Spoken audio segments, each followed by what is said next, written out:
وانتهت الحلقة اللي فاتت بدخول جابر آغا ومعاه سيلة لبيت عساف آغا، وبيهدد ماهر وعساف ان ماهر لو ما اتجوزش سيلة هيسفك الدم، لكن ماهر بيقوله انه مش هيتجوزها. فبيرفع جابر آغا السلاح على ماهر وبيوقف عساف جابر وبيقوله نقعد ونتفق، ولو ما اتفقناش ابقى خد روحي انا اول واحد. وفعلا بينزل السلاح وبيدخلوا البيت يتكلموا، وبيتدخل جابر آغا في الكلام وبيقول لماهر ابوك زمان بهدل سمعتنا وترك سفدة واتجوز مامتك، وساعتها خلينا فرمان يتجوز من سفدة عشان نداري على الفضيحة، فانت بقى يا ماهر هتكون فرمان المرة دي وانت اللي هتتجوز سيلة. فبيطلب منه ماهر وقت يفكر وبيديله جابر مهلة 3 ايام، وان هو لو ما جهزش للفرح خلال 3 ايام يبقى يجهز جنازتهم والا هيحرق البيت على اللي فيه. وفي الوقت ده بيكون راشد اخد الجدة وسارة ووالدة صفاش وانقذهم من سليم ووداهم لبيت امن وبيطمنهم ان هم ما يخافوش من سليم. ولما سألته الجدة عن كرشات وايه اللي هيحصل له وهو في ايد سليم بيسكت راشد. وبتكون سفدة متضايقة من جوليزار وان هي اتصلت بابوها وازاي ان هي تعمل كده، وبتقول لها جوليزار انها ما عملتش حاجة غلط وان هي هتخلي كمال يعيش، وبيكون قصدها طبعا على طفل سيلة. وبيدخل عليهم فرمان وبيقول لهم مبروك ماهر شكله هيوافق على الجوازة. ولما بتسمع جنفيزة كلامه بتتضايق وبتخرج بره البيت، وجابر آغا بياخد سيلة وبيمشي. وبيدخل عساف يتكلم مع ماهر واللي بيتفاجئ انه قال كده بس عشان جابر يسكت ويسيبهم ويمشي، لكن هو مش هيتجوز سيلة.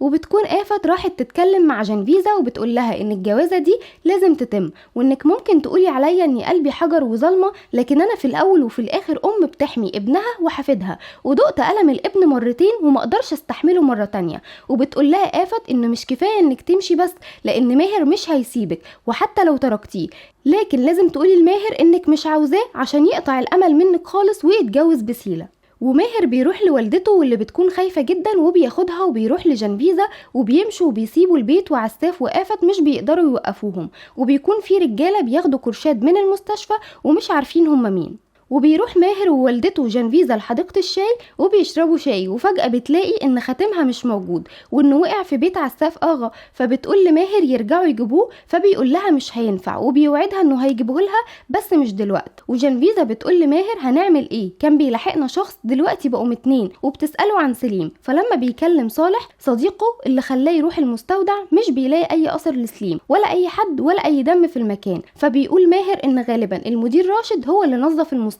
وبتفهم وقتها جنفيزة ان سليم عايش وبتخاف، وبتقول لماهر انه هيفضل يلاحقهم، لكن ماهر بيطمنها. ولما بتطلب منه انها تمشي لانه كده بيعرض حياته وحياة مامته للخطر، وكمان هي لو ما كانتش موجودة كان ممكن يفضل في بيت جده عساف ويتجوز بسيلة، وان كمان اهله محتاجينه. فبيقول لها هما مش محتاجيني، هما بس محتاجين شخص يضحوا بيه عشان العرف بتاعهم، وان سواء كنتي موجودة او لا ما كنتش هتجوز بسيلة، وان انا ليا وعد لفتاة تانية. وطبعا يقصدها هي بالكلام ده، وما تفكرش ولا في جده ولا في اهله ولا تعتبرهم ان هما موجودين، وان مشكلتهم الوحيدة هي سليم وهو هيحل المشكلة دي وبيهديها، ومن هو مش هيسيبها ابدا.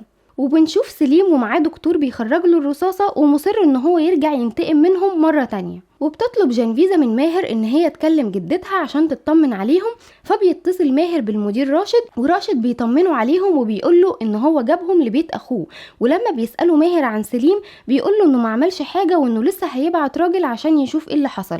فماهر بيقوله ما يبعتش حد لان صالح راح وما لقاش اي اثر لحد هناك. فبيقول المدير لماهر ان هو يخلي باله كويس وان هو كده كده في امان طالما موجود في بيت جده عساف، لكن ماهر بيفاجئه ان هو ساب بيت جده. فبيطلب منه راشد انه يجي على بيت اخوه وانهم هيكونوا بامان هنا. ولما مش بيوافق ماهر بيقول له راشد انت مش واثق فيا، فبيقول له مش مسألة ثقة لكن مسألة امان، وان جدة جنفيزة كانت هتموت بسبب انها عارفة معلومات عنهم، والافضل ان محدش يعرف عنهم حاجة. ولما راشد بيقول له ان جدة جنفيزة قلقانة عليها قال له طمنها انها معايا ومحدش هيقدر يعمل لها حاجة. وبيجي صالح لماهر وسوريا مش بتكون فاكراه، فبيفكرها بنفسه وبتفرح جدا ان هي شافته.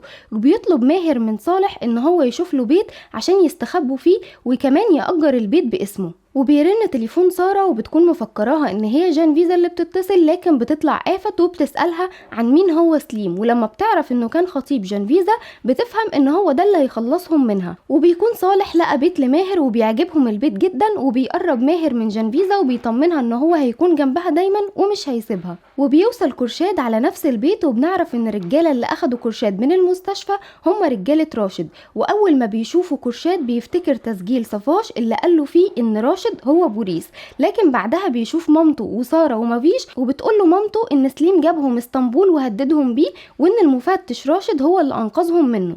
وبيظهر ماهر وصالح اللي كان بيراقب أورهان، لكن أورهان هرب منه، فماهر بيقوله لازم نلاقيه ونعرف مين بوريس عشان يقدر يرجع لشغله. وبيسأله صالح عن جنفيزة ومين البنت دي، فبيقوله انها بنت كرشاد. فبيستغرب صالح جدا وبيقوله يعني انت رحت دنيزلي عشان تنتقم من اللي قتل ابوك فحبيت بنت القاتل ورجعت؟ فماهر بيقوله هو ده اللي حصل. وبعد كده بيشوف محل صاغة وبيدخل عشان يشتري عقد لجنفيزة، فبيقول لنفسه بقى صالح وانا اللي بقول انت بتحبها ولا لا، انت كمان داخل تشتري لها عقد.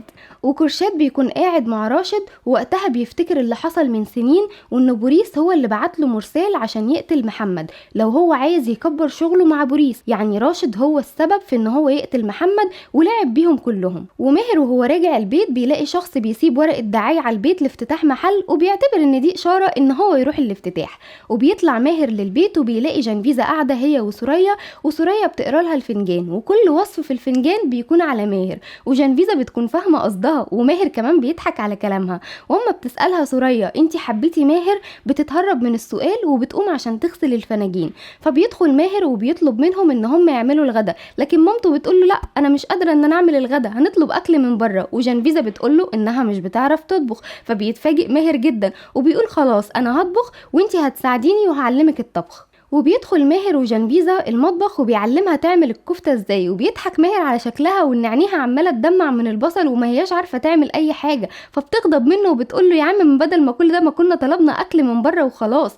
فبيقول لها ان هو كان عايز يحس انه بيعمل حاجة عادية. قالت له عندك حق، احنا كل حاجة فعلا في حياتنا عادية، وخطيبي السابق مش مختل عقلي، وجدتي ما اتخطفتش الصبح ورجعنا من الموت مرتين، وكمان بيقول لها ده انا كمان كنت هصبح اب، وماما كمان عمالة تدور على الخاتم. فبيقعدوا يضحكوا هما الاتنين، ولما بتشوفهم سوريا بتقول لهم بتفكروني بيا انا ومحمد زمان، وقد ايه كنا بنضحك على حاجات سخيفة ومش معقولة.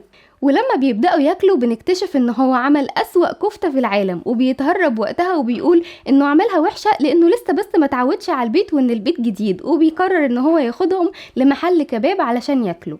وبتكون الجدة إزرا قاعدة بتدعي لكرشاد، فبيسمعها كرشاد وبيلوم نفسه على الظلم اللي عايشهم فيه بسبب ناس ما تستاهلش، وبيعترف بغلطه لما قتل محمد، وبيقول لمامته انهم اجبروه ان هو يقتله والا كان شغله هيقف معاهم. وكمان بيقول لها على بوريس وان هو اخطر من سليم، وبيقول لها انه خلاص هو عارف مين بوريس وهيقدر ان هو يحاربه، وهيروح لماهر يقول له الحقيقة وياخد جنفيزة، ومش هيجوزها ولا الماهر ولا سليم. وبتكون سامعاهم في الوقت ده مويش وخايفة على ابنها صفاش. وبيروح راشد لسليم واللي بيظهر عليه انه كان مستني ضيف، لكن بيقول له سليم ان خلاص ضيفي وصل، قال يعني هو كان عارف ان هو جايله ومحضر له الضيافة.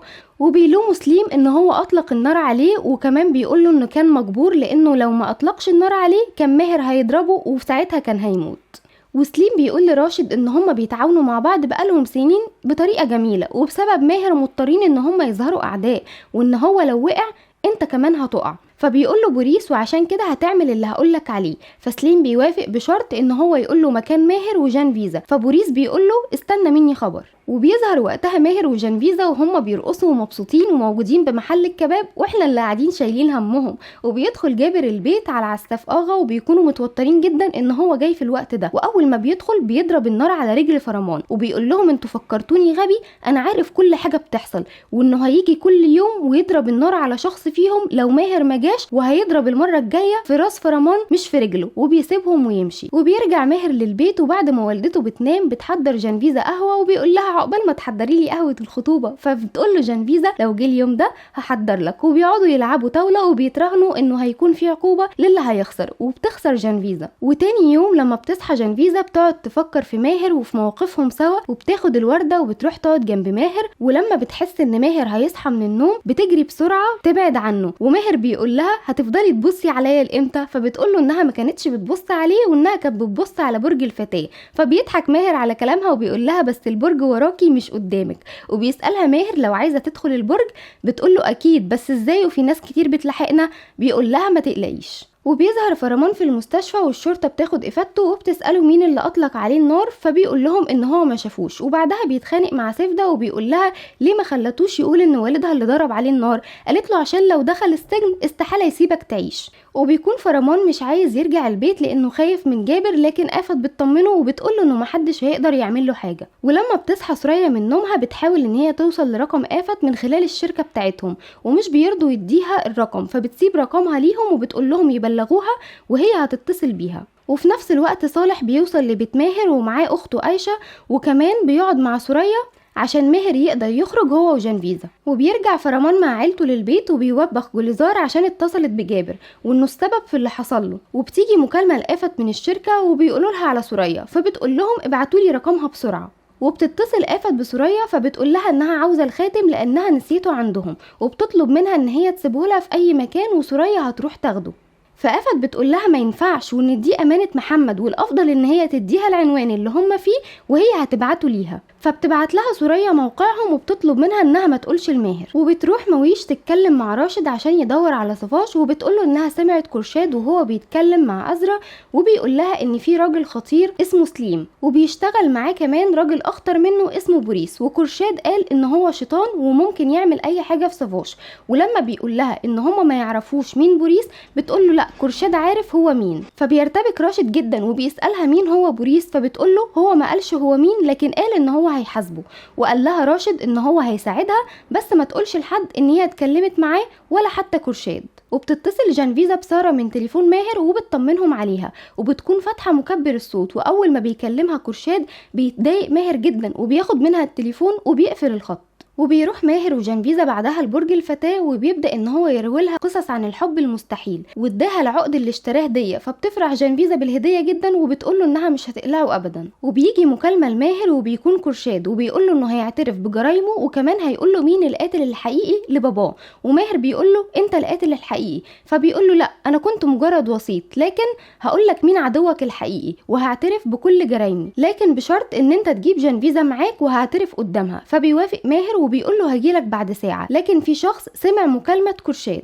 ولما جنفيزا بتسأله مين اللي اتصل بيكذب عليها وبيقول لها ان هو صالح وانهم عرفوا مكان أرهان ولازم يروح له وهي هتفضل مع سوريا في البيت. في الوقت ده بتكون آفت بعتت عنوان ماهر لسليم، وسليم اول ما بتوصله الرسالة بيقوم على طول عشان يروح لبيت ماهر. وبتظهر سوريا وهي قاعدة منتظرة الخاتم، ولما الباب بيخبط بتفتكر ان آفت جابت الخاتم، لكن بتكون جنفيزا وبتسأل سوريا على ماهر وبتقول لها جنفيزا ان هو عنده شغل. ولما جنفيزا بتاخد بالها انه سوريا متوترة بتقول لها سوريا انها اتصلت بآفت وطلبت منها الخاتم وانها ارسلت موقعهم، فبتقلق جنفيزا جدا وبتكون عايزة تتصل بماهر، لكن سوريا بتقول لها ان ماهر هيغضب. وكرشاد بيكون مستني ماهر لكن بيلاقي راشد قدامه وبيرفع السلاح عليه. ولما بيوصل ماهر لمكان كرشاد مش بيلاقي حد، وبيجيله اتصال وقتها من جنفيزا، لكن وهي بتكلمه بيوصل سليم ليهم وبيكلم ماهر وبيتصدم ماهر وبتخلص الحلقة. يا ترى ايه اللي هيحصل وسليم هيعمل ايه مع جنفيزا وماهر هيلحق ينقذها ولا لا؟